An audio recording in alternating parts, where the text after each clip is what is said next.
శ్రీ గురుభ్యో నమః. శ్రీ మాత్రే నమః. Welcome to VMK astro numerology channel. July 2025 నుండి డిసెంబర్ 2025 వరకు రాబోయే 6 నెలల పాటుగా మీన రాశి వారికి ఏ విధమైన శుభాశుభ సంఘటనలు జరగబోతున్నాయి క్లియర్గా చూద్దామండి. ముఖ్యంగా ఏంటంటే మే 15 నుండి పెద్ద గ్రహాల యొక్క స్థితిలో మార్పు వచ్చింది కాబట్టి ఏదైనా గ్రహాలు పెద్ద గ్రహాలు అంటే ఇన్ ద సెన్స్ గురుగ్రహం ఒక రాశిలో 1 సంవత్సరం పాటుగా ఉంటారు. శనిశ్చరుడు 2.5 సంవత్సరం పాటు ఒక రాశిలో ఉంటే రాహు కేతువులు 1.5 సంవత్సరం పాటు ఒక రాశిలో స్థిరంగా ఉంటారండి. అంటే ఏంటంటే మే 15 తర్వాత గురుగ్రహము వృషభాన్ని వదిలి మిథునంలోకి వెళ్ళారు. రాహువు 18 సంవత్సరాల తర్వాత తిరిగి కుంభరాశిలోకి వెళ్ళారు. 18 మే నుండి కేతుగ్రహం కూడా కన్యను వదిలి సింహరాశిలో స్థితి పొందారు మే 18 నుండి.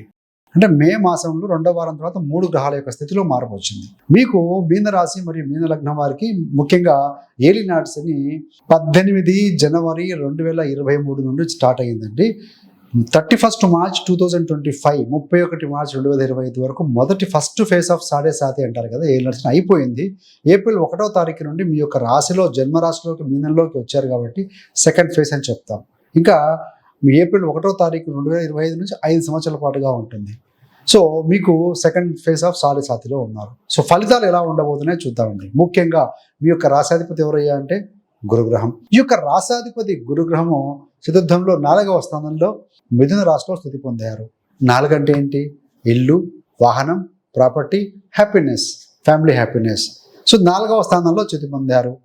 కొంతమందికి గృహ మార్పు, చేంజ్ ఆఫ్ ప్లేస్ అనేది కనబడుతూ ఉంది. 4వ స్థానంలో గురుగ్రహం స్థితి పొందడం వల్ల ఇల్లు లేదా వాహనం కొనుగోళ్లు ఇలాంటివి జరుగుతాయండి. అదేవిధంగా మదర్ హెల్త్ విషయంలో బాగుంటుంది.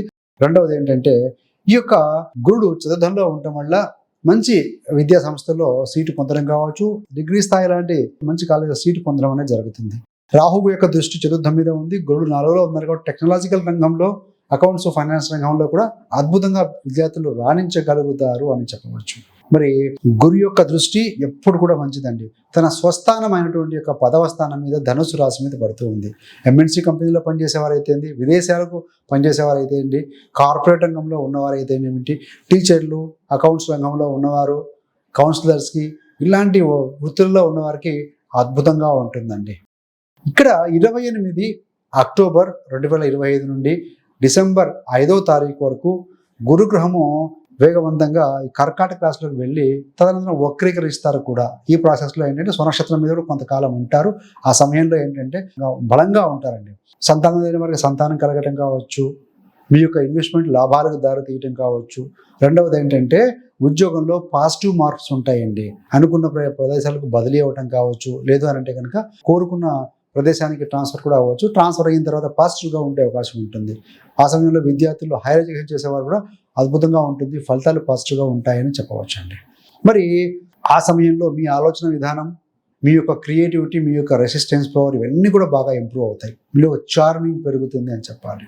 మరి మీకు లక్కు, ధన, కుటుంబ స్థానాధిపతి ఎవరయ్యానంటే కుజుడు. కుజుడు ద్వితీయ నవమాధిపతి. జూన్ 7వ తారీఖు నుండి 28 జూలై వరకు కుజగ్రహము 6వ స్థానంలో సింహరాశిలో ఉంటారు కేతుతో కలిసి. ముఖ్యంగా ఏంటంటే ఆ సమయంలో ప్రాపర్టీ కొనుగోలు అమ్మకాలలో చాలా జాగ్రత్తగా ఉండాలి. లిటిగేషన్స్, ఇబ్బందులు తలెత్తే అవకాశం ఉంటుంది కాబట్టి you have to be very very careful. ఆ సమయంలో తండ్రి హెల్త్ విషయంలో కావచ్చు, లేదా తండ్రితోటి మాట పట్టింపులు కావచ్చు కొద్దిగా జరిగే అవకాశం ఉంది కాబట్టి సంయమనం వహించాల్సిన అవసరం కనబడుతుంది. మరి 28 జూలై నుండి 13 సెప్టెంబర్ మధ్యలో 7వ స్థానంలో కుజుడు ఉంటారు.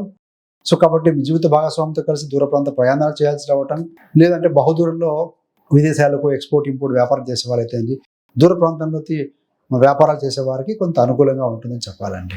13 సెప్టెంబర్ నుండి 28 అక్టోబర్ వరకు కూడా ఈ యొక్క కుజుడు అదృష్టాధిపతి, ధన కుటుంబాధిపతి అయిన కుజగ్రహం 8వ స్థానంలో ఉండి ద్వితీయాన్ని చూస్తూ ఉంటారు, తృతీయాన్ని చూస్తూ ఉంటారు. సడన్గా మీరు అనే మాటల ద్వారా కావచ్చు, మీరు తీసుకునే సడన్ నిర్ణయాల వల్ల కావచ్చు, ఆస్తి విషయాల్లో గొడవలు కావచ్చు, మాట పట్టింపులు వస్తాయండి. అదేవిధంగా మీ యొక్క సిబ్లింగ్స్తో కావచ్చు, తోబుట్టులతో కావచ్చు వ్యవహారం చేసేటప్పుడు జాగ్రత్తగా డీల్ చేయాలి. 8వ కుజుడు ఉన్నారు కాబట్టి నవమాధిపతి తండ్రి ఆరోగ్య విషయంలో కొంత జాగ్రత్త తీసుకోవాల్సిన అవసరం కనపడుతుంది. ఆ సమయంలో లక్ అనేది కొంచెం తక్కువగా ఉంటుంది కాబట్టి హార్డ్ వర్క్ తోటి మీరు ప్రాపర్గా డెసిషన్స్ తీసుకోగలిగితేనే సక్రమంగా వ్యవహారాలు ముందుకు వెళ్తాయి అని చెప్పవచ్చు. 28 అక్టోబర్ తర్వాత 9వ స్థానంలోకి కుజుడు స్వస్థానంలోకి వస్తారు. ఉత్తమోత్తమ ఫలితాలు అందుతాయి. వ్యాపార పరంగా కావచ్చు, వ్యాపారంలో డీలింగ్స్ కావచ్చు, వ్యాపార భాగస్వామి ఎన్నుకోవడం ఏదైనా సరే ఇవన్నీ కూడా శుభ ఫలితాన్ని ఇస్తుంది 28 అక్టోబర్ తర్వాత 9వ స్థానంలోకి వచ్చిన తర్వాత. ముఖ్యంగా ఆరోగ్యం ఎలా ఉంటుంది ఈ యొక్క మీన రాశి వారికి అంటే 16 సెప్టెంబర్ నుండి 17 అక్టోబర్ మధ్యలో జీర్ణ సంబంధం, కళ్ళు, ఎముకల సంబంధం, సర్వైకల్ సంబంధంగా కొంచెం చిన్నపాటి ఇబ్బందులు, నడుము నొప్పి లాంటి అవకాశం ఉంటుందండి. మరి 17 అక్టోబర్ నుండి 16 నవంబర్ మధ్యలో ఏంటంటే ముఖ్యంగా ఈ యొక్క తలనొప్పి, జీర్ణ సంబంధము, కొద్దిగా స్ట్రెస్ సంబంధంగా కొంచెం చిన్నపాటి ఇబ్బందులు ఉంటాయి. ఆ సమయంలో ఏంటంటే మీరు ఒత్తిడి తగ్గించుకోవడం కోసం యోగా, ధ్యానం ఇలాంటి అలవర్చుకోగలిగితే మాత్రం ఎక్సలెంట్గా ఉంటుంది. ఆల్రెడీ మీకు ఏలినాటి ఉన్నారు, శని రాశిలో ఉన్నారు కాబట్టి ప్రొక్రాస్టినేషన్, పోస్ట్ మూమెంట్ డిలే అనేది అవాయిడ్ చేయాల్సిందే. సహజంగా శని స్లోగా నెమ్మదిగా ప్రయాణించే గ్రహం. లాభ వ్యయాధిపతి మీ రాశిలో ఉన్నారు, జలరాశిలో ఉన్నారు కాబట్టి సో మీన రాశి, మీన లగ్నం వారు ఇమేజ్ అని బాగానే ఉంటుంది. సో మంచి గుణం కలిగి ఉన్నా కూడా సో క్రమశిక్షణకు వేసుకోవాలంటే ఒక ప్లాన్ ఆఫ్ యాక్షన్ విధించుకోగలిగితే బాగుంటుంది. సహజంగా మనకు శని జాతకంలో బాగుందా లేదా అని చెప్పాలంటే శని బలహీనంగా ఎవరికైతే వ్యక్తిగత జాతకంలో ఉంటారో అలాంటి వారు ఏంటంటే లేటుగా మార్నింగ్ పూట లేవటం, సూర్యోదయం అంటే సన్ రైజింగ్, సన్ పవర్ ఉంటుంది. చీకటి అంటే కనుక శని పడమర, లైటింగ్ వెలుతురు అంటే తూర్పు కాబట్టి లేట్గా పడుకోవడం, ఉదయాన్నే లేటుగా బాగా లేవటం ఇలాంటివన్నీ శని బలంగా ఉండటానికి అంటే బలహీన శనికి లక్షణాలండి. దురుసుగా మాట్లాడడం, కోపతాపాలు ప్రదర్శించడం, పరిసరాలు పరిశుభ్రంగా లేకపోవటం, ఆ ప్రతి విషయాన్ని పోస్ట్ పోన్ చేసి వాయిదాలు వేసుకుంటూ ఉంటాం శని లక్షణాలు. అలా కాకుండా శని బలంగా ఉండాలి అని అంటే అసలే ఏలినాటి శనిలో ఉన్నారు కాబట్టి ప్రతి విషయాన్ని కూడా ప్లాన్ ఆఫ్ యాక్షన్ వేసుకోవాలి. ముందు రోజు పడుకునే ముందే టుమారో అంటే టు డూ లిస్ట్ రాసుకోవడం కావచ్చు. సో నడక, ప్రాణాయామం, ధ్యానం బాగా అవసరం ఈ యొక్క ఏలినాటి శనిలో. సో ఒక సిస్టమేటిక్గా కనుక మీరు చేసుకుంటూ వెళ్తే డెఫినెట్గా గురు బలం కూడా ఉండబోతుంది. కాబట్టి కేంద్రంలో ఉన్నారు, వక్రీకరించిన 28 అక్టోబర్ నుండి ఆయన డిసెంబర్ 5 మధ్యలో కోణాన్ని కూడా వెళ్తారు కాబట్టి గురుబలం ఉంటుంది. కాబట్టి సో శని బలం తగ్గించాలని ఇలాంటి వ్యవహారాలు చేయడం, శనికి తైలాభిషేకం చేసుకోవడం. ఒకవేళ కనుక శని బలహీనంగా ఉందనుకోండి శనికి జపం, తర్పణం, హోమం చేసుకోవడం. సో శనివారం పూట వృద్ధులకు, అనాథులకు మీకు తోచిన సహాయ సహకారాలు అందించడం, స్పిరిచువల్ యాక్టివిటీస్లో కొద్దిగా పార్టిసిపేట్ చేయడం, హనుమాన్ చాలీసా పఠనం చేయడం, విష్ణు సహస్రనామాల పఠనం ఇవన్నీ కూడా మంచి ఫలితాన్ని ఇస్తాయండి. బాగానే ఉంది. మరి రాహు వ్యయంలో ఉన్నారు. 12వ స్థానంలో రాహు ఉన్నప్పుడు ఖర్చు కాస్త లావిష్గా ఉంటుంది. అదేవిధంగా నిద్రలేమి సమస్యలు. సో రాహు అంటే ఎలక్ట్రానిక్ గ్యాడ్జెట్స్ కావచ్చు, బిహైండ్ ద థింగ్స్ జరిగేవి, కెమెరా ముందు జరిగే విషయాలు అంటే సోషల్ మీడియా ఎక్కువగా వాడటం వల్ల సో నిద్ర తక్కువ లాంటివి ఉంటాము, ఖర్చు ఎక్కువగా ఉంటుంది. వ్యయంలో ఉన్న రాహు యుద్ధం మీద దృష్టి పెడుతూ ఉంటారు.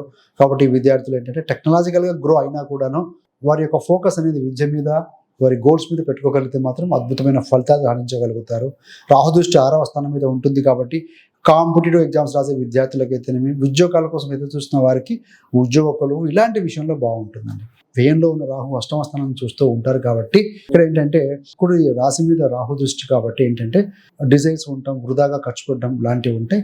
సో ఒక తెలియని భయాందోళన ఉండే అవకాశం ఉంటుంది ఏలినాశనం జరుగుతూ ఉన్న కాలంలో కాబట్టి.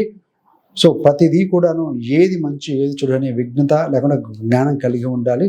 సో రాహు బలం తగ్గించాలి అని అంటే దుర్గా అమ్మవారి ఆరాధన, కేతు బలం కోసం సో పాజిటివ్ బలం కోసం ఏంటంటే గణపతి ఆరాధన ఇలాంటివి చేసుకోవడం కూడా ఉత్తమమైన ఫలితం ఇస్తుంది. వ్యక్తిగతంగా మీ యొక్క జాతకంలో కూడా రాహుకేతులు, శని బలహీనంగా ఉంటే శనికి తైలాభిషేకంతో పాటుగా ఈ యొక్క రాహుకేతు యాక్సిస్లో 12th 6th ఉన్నాయి కాబట్టి జపం, తర్పణం, హోమం రాహుకేతు గ్రహాలకి, శ్రీకాళహస్తి, త్రయంబకేశ్వర లాంటి క్షేత్రాలు విజిట్ చేయడం కూడా మంచి ఫలితం ఇస్తుందండి.